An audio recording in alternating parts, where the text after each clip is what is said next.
You are listening to the Simple Farmhouse Life podcast. I am going to have a guest on today. One of my blogging friends and real life friends, Pam of brownthumbmama.com, is going to join me, and we're going to talk about gardening in general and gardening with kids. It's a really perfect episode for right now. I definitely learned a lot from her, and I've always learned a lot from her and her blog and all of her gardening expertise.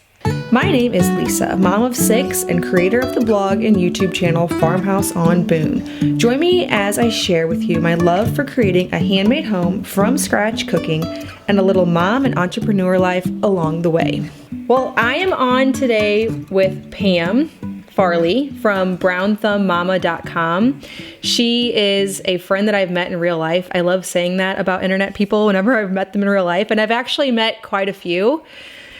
Pam is both a gardener extraordinaire, or what do you say on your blog? Attempting garden, or natural living, healthy eating, attempted gardening. Okay, but you've probably gotten pretty good at it at this point, right?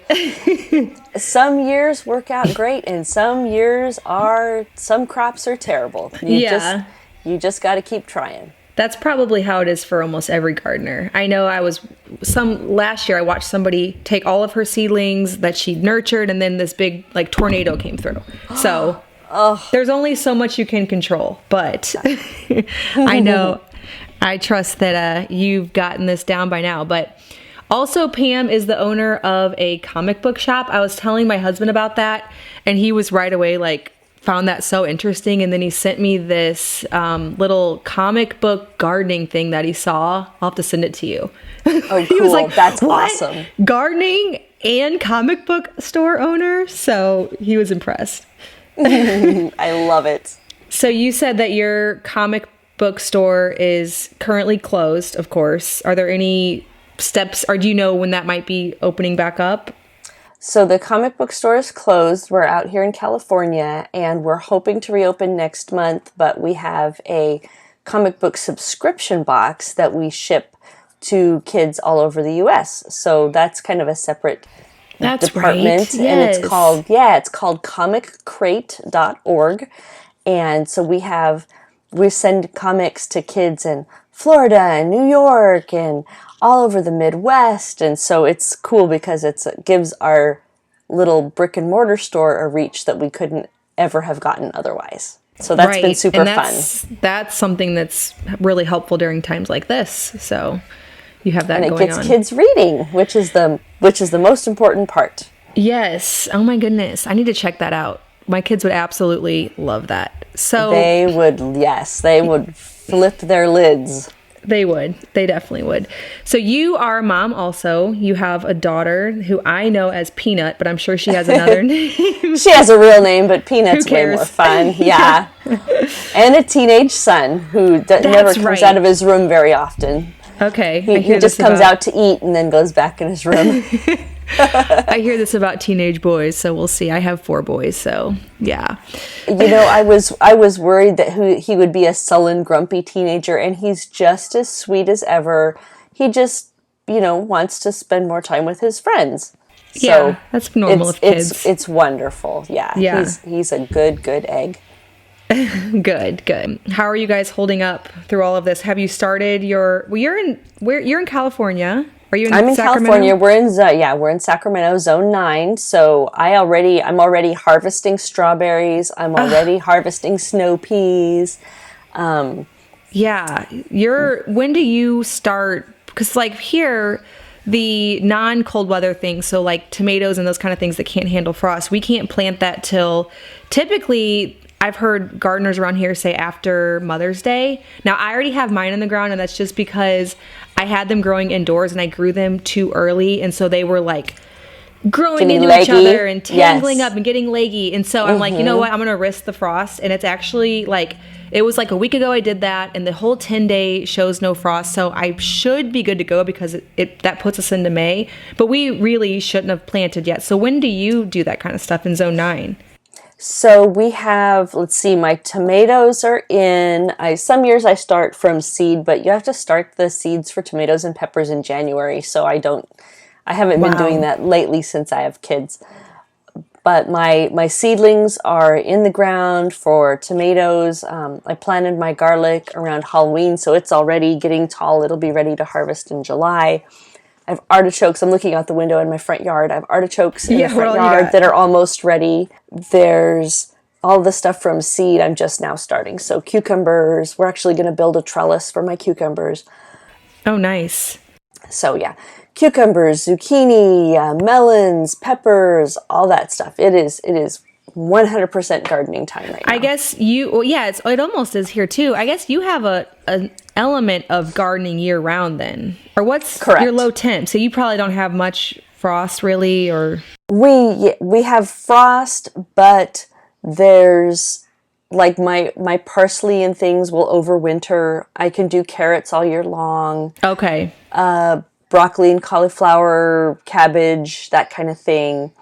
Because it doesn't snow. It hasn't snowed here since I was 3. So. And you don't have probably frost every single night, but just.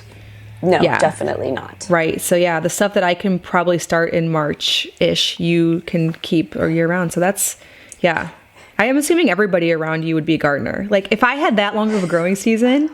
Right? I know, but there's so many lawns everywhere. But my neighborhood it's really cool. It's a working class neighborhood, so people are more open to not having a perfect lawn, and it's cool because so my office looks out over the front yard, and the front yard has I have vegetables in pots, and I have a little bit of yard, but I also have artichokes, and it's fun because lots of people are walking now because they're needing their exercise, and if they're out walking with like grandma or somebody, they'll stop and you can see grandma pointing out the vegetables, and like all different languages. You can hear them talking. Like the grandma will say, "Oh, look, she has, this house has artichokes growing here, and I'm going to put some tall sunflowers so the kids that are walking will get a kick out of that." Yeah, that's awesome. So it's neat to see.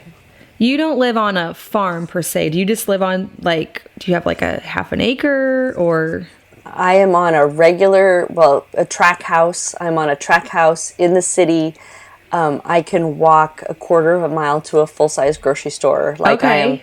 I am 100% in the city. Yeah, and yet you grow a lot of your own food. Because I know a lot of people feel like they have to be on like a farm or a homestead or something to do stuff like this. And oh, that's true. And our almost our entire backyard is swimming pool.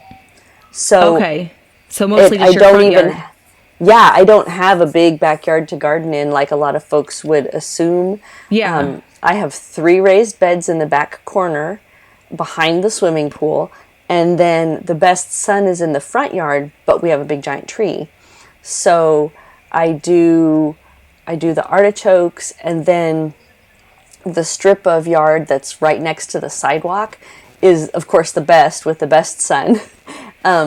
So that part, because the tree doesn't shade that part, so I usually do like pumpkins or butternut squash. Just right next and to they just kind of grow right along the sidewalk. So you just tucked garden in like every nook and cranny of your, yeah.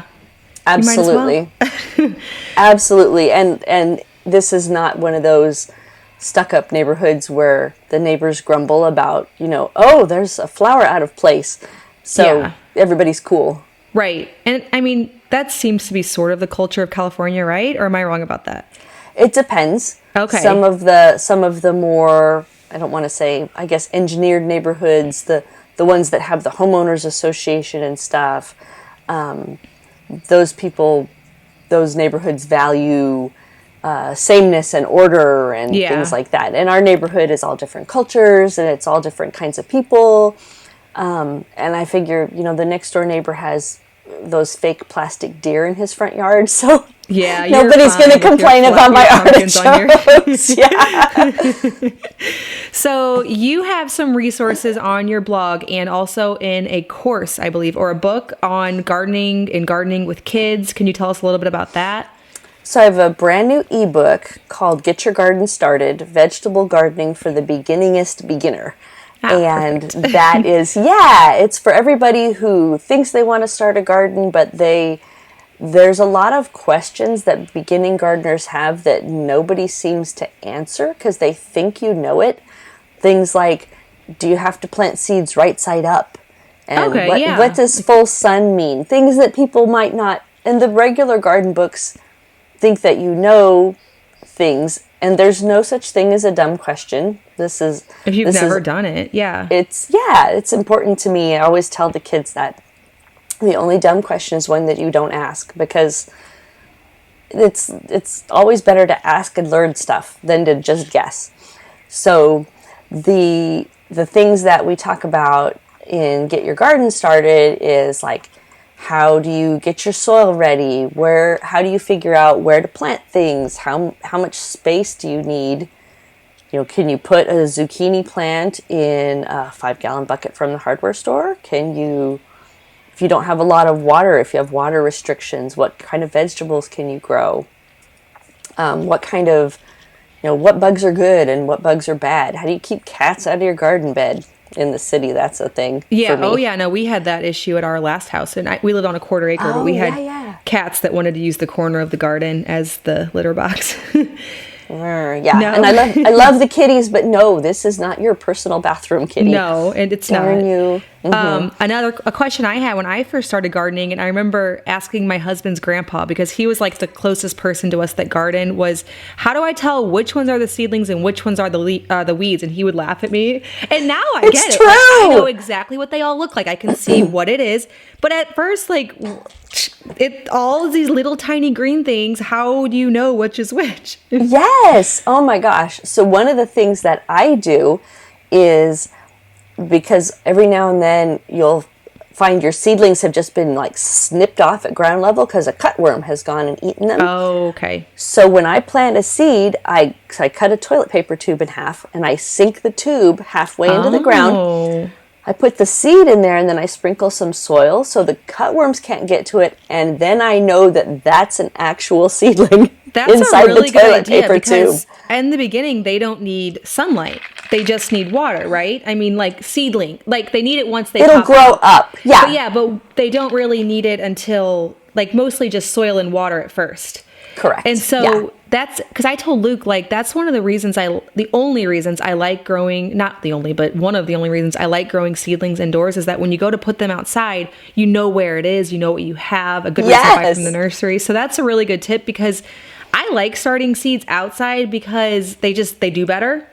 Mm-hmm. But I always hate that I have to can't figure out where everything is. And now, like I said, I know what each thing looks like, but still it's hard to see, what you have where.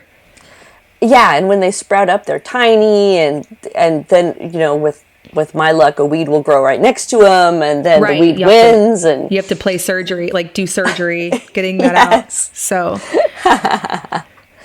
So we were going to zero in a little bit on gardening with kids in this particular episode. So what are some of your top tips, or what have you done to facilitate that interest in kids?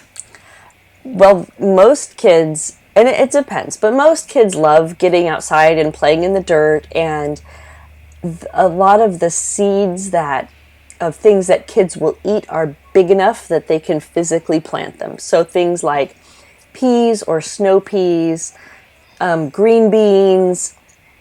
Usually our kids love cherry tomatoes and strawberries. Cherry tomatoes, I would buy a seedling from the garden store, of course. But even cucumbers, the seeds are big enough that they can poke them into the ground. They can make a little sign.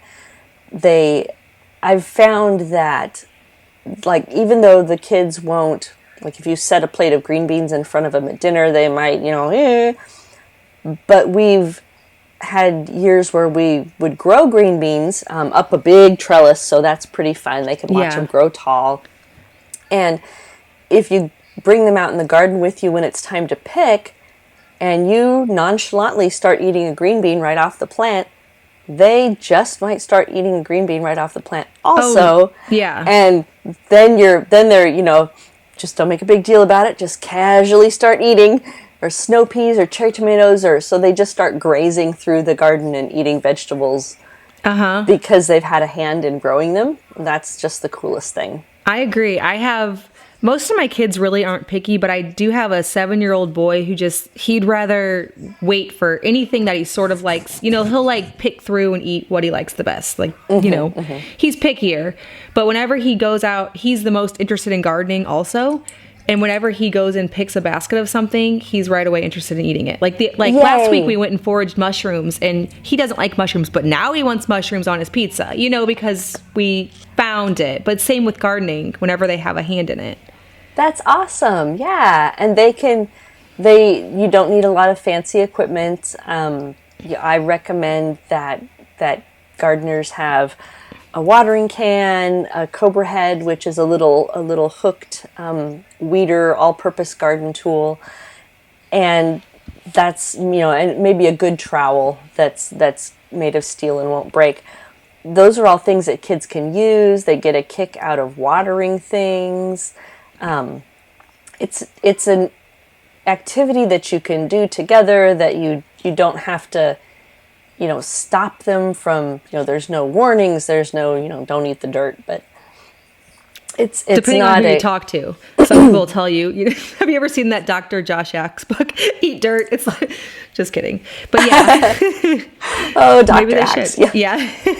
It can't, even in the city, there's, it's a good, safe activity. Yeah. Exactly. And it's something you can all do together. And of course, if you can talk to grandma and grandpa about it. Most grandparents have gardened and will get a kick out of talking about, you know, gardening by the signs, or the signs of the moon kind of thing, or what to plant when. My grandpa used to tell me, oh, you know, always plant your garlic around Halloween time, plant and your that's potatoes. Did you grow up in California? Yeah. Okay, so yeah, you have, because I've never heard plant like much of anything around that time. Maybe. That's true, yeah. But yeah.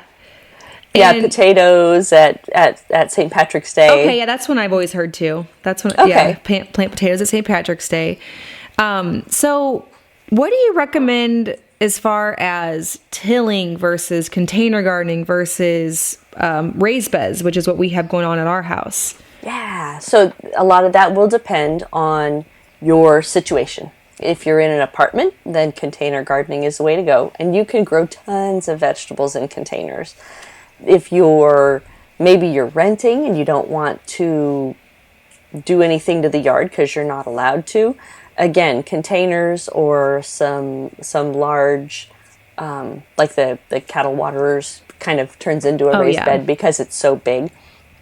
My next door neighbor, even though they own their house, they just do a few containers in the front yard. They do tomatoes and basil because that's perfect for them. Because even if you're just growing a few herbs in a pot on your windowsill, you're going to save tons of money from buying it at the store, and it's going to taste so much better because it's fresh. Well, haven't you heard there's two things that money can't buy? True love and homegrown tomatoes. I love it. No, I haven't. You can't buy, like, homegrown tomatoes are different than store-bought tomatoes. And so I think everybody, you know, you have to grow tomatoes. You just will, because the ones that are in the grocery stores have been specifically bred to not crush during shipping and things like that. And so, and they have to pick them a little earlier, a little bit before they're ripe. Yeah. So, yeah, if you can get your own tomatoes right out of the backyard, it's a game changer. Like, people just don't even. Yeah, I don't really even like tomatoes that much other than homegrown ones. Absolutely. Yeah, even things like cucumbers and carrots taste better. I've grown jicama in the past, which usually has to be imported from Mexico. And boy, when you grow it yourself, it's like fresh and crisp and Yeah, I'm sure. And what about soil? Because I know, like, my sister, when they bought a subdivision house, they went and they tilled the ground, and that year all of their tomatoes that were supposed to be like this were, I'm making motions to Pam here about the size. They were supposed to be huge, they were tiny. And of course, over time they amended their soil, but I think with subdivision, a lot of times they sell off the topsoil And so like they just did not have good soil. And what do you do over time to amend your soil to make it better? Or if you do a raised bed, what do you fill it with? Oh, I've had years like that. That's super frustrating. So there's a couple of ways you can go. Almost every county has a county extension office associated with a local university, and you can actually have your soil tested. So if you want to just till up your soil and scoop up a scoop and send it to them, they can tell you what it needs. Or you can't ever go wrong with tilling in some homemade compost, and I teach about that on Brown Thumb Mama. Or you can just get some bags of compost or manure at the garden center and just till those in. You really can't over amend your soil with natural things. You can over chemically fertilize, and I don't recommend using chemical fertilizers, but it's darn near impossible to add too many good things to your soil. Yeah, and even if you start with good soil, because I know where we lived before, we just tilled a big plot in the backyard. We didn't put in any raised beds, and the first at least 3 or 4 years we had like amazing crop, because it was a old house, like 100-year-old house, and like nobody really ever did anything with the yard. So I don't know, Wow. it was just good soil. But then of course over time we never really did much to amend the soil. And I'm learning, obviously now that you have to do something pretty much every year, because the plants will take nutrients to ripen and grow. Yes, and we've lived here for 22 years now, and I had amazing crops in the beginning, and I didn't add anything to my soil either. And then I kind of realized that, like all my potatoes were the size of golf balls, right. And that, something's wrong.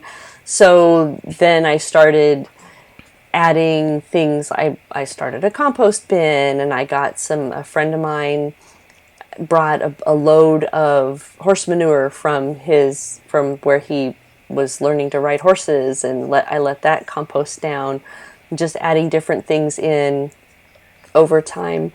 And then when we got the new-ish couple years ago raised beds, then I used a 50-50 soil and compost mix we have a rock quarry, one of those buy soil by the truckload kind of places. Yeah, that's what we actually did this year. We built some raised beds, and we did a combination. We got a truckload each of compost and topsoil. And so I know like this year will be good. And then we started a compost bin, which we hadn't done yet since we moved here. And we're just obviously throwing in all old, veggie scraps and coffee grinds. Luke's going to be throwing in some grass clippings and maybe like ash, and from when we do burn piles and leaves. And I guess we'll put that in by next year. One year we amended the soil. We went out to my parents' property and got a whole bunch of manure.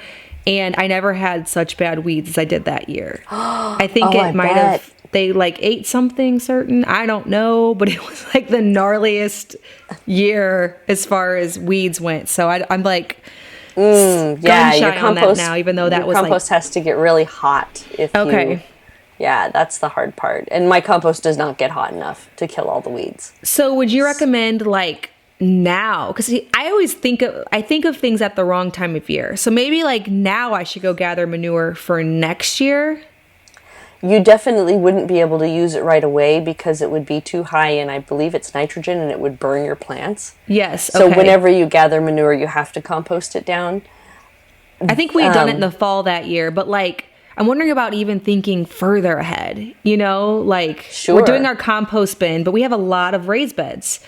So I'm like, that won't be enough to amend the soil. Well, you can do a 3-bin system. So you've got the first bin is where you just throw in all the chunks of, all the tops of the zucchinis, and then as it breaks down a little bit, you fork it over to the next bin, and then so there's more information about how to do that on we'll read up on that on your blog. There you go. Yeah. I'll leave all the resources. I'll have you send me a list of ones that you want me to put down in the show notes. Oh, perfect. But yeah, I'll leave all this in the show notes because I'll want to read more on your composting, because we've always done a composting pile, but I'm not ever sure we've done it properly. It's not terribly scientific. Okay. Just put in greens and browns. Don't put any carnivore poop in there. Yeah. You'll be okay.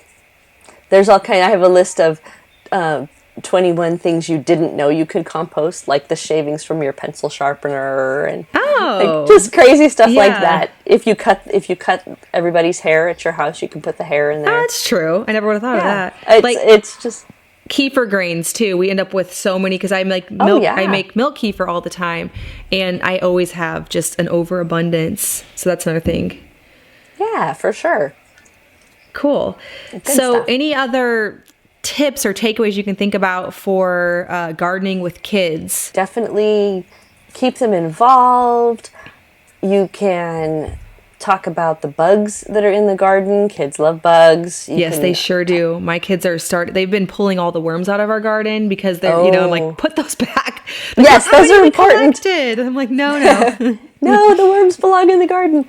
But ladybugs, and we had one year where the aphids were so bad on the watermelons, so we actually went to the garden center and bought a bag of ladybugs and released them. Oh. And kids just flipped. They thought that was so much fun. Takes care of the aphids on like watermelon, squash. That's where you usually see those, I feel like. We've had them bad before. And ladybugs are good for that?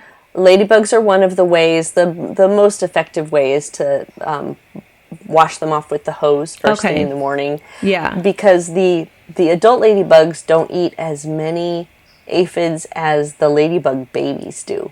Ladybug babies look like little prehistoric dragon monster thingies. They're so cool. They're really neat. And they can eat aphids like nobody's business. Okay. So the adults, and of course the adults will fly away, so that's not terribly helpful. Yeah. But it's cool. It's worth $7.99 to talk, show your kids and release them, and they talk about what they're going to do. Yeah. Exactly. And how we don't need to use pesticides. We can use there's a bunch of natural ways you can get rid of aphids, which I also talk about on Brown Thumb Mama. So yep, you don't have to use chemical fertilizers, you don't have to use chemical weed and bug killers. Awesome. Well, tell us more about your gardening resources that you have available. So there's tons of stuff on brownthumbmama.com. I have instructions on what you can plant each month. So for example, the vegetables you can plant in May is coming up, and it'll go through the what to plant from seed, what to plant from seedlings, and what varieties work best in different situations. Like if you're gardening in containers, there's certain varieties of zucchini that do better in a container. They're more compact. You can grow almost anything in a container.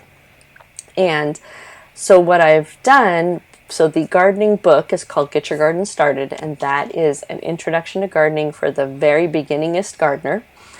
And it's also part of the Ultimate Vegetable Gardener Bundle, which the bundle has Get Your Garden Started ebook, and it has planting charts that tell you what to plant every month for the entire United States.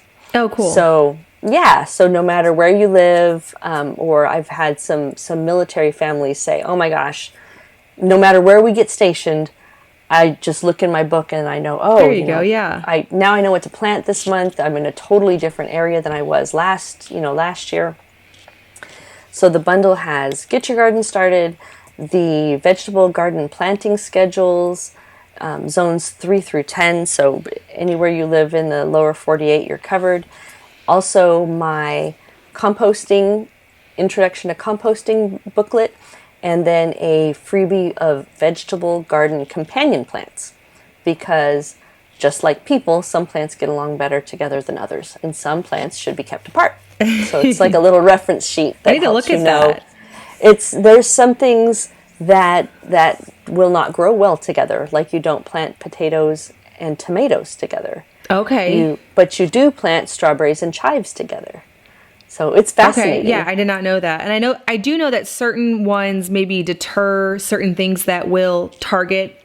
And so you would, like that would target something else. You would plant the thing that deters it next to it. Some of that goes on. Yeah.